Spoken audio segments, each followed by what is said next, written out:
conversation with somebody about a topic that they had inquired about at the very beginning of your conversation. Now imagine that in the middle of this conversation, their attention starts to wander, and suddenly they're not paying attention to you anymore. To take that a step further, imagine they turn to another person who has just approached the situation and start conversing with them, even though you are still talking about the topic that they inquired about in the first place. That's not a good feeling.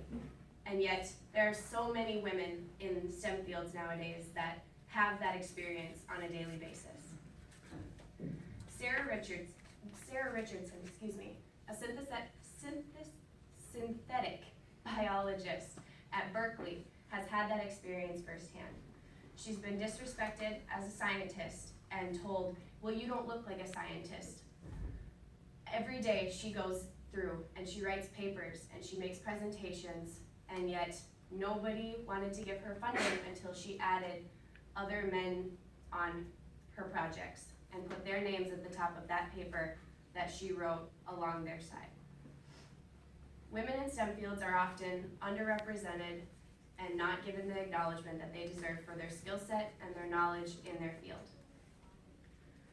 Economics and Statistics Administration also states that while women make up half of the workforce in the U.S. economy, they make up less than 25% of STEM fields.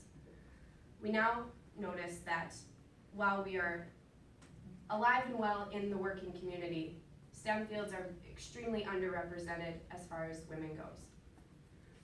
If women would just take a step and just move forward and have the confidence that they need to move forward in their studies, and then maybe if they had that confidence, men and women alike would also give them that same respect and recognition that they deserve.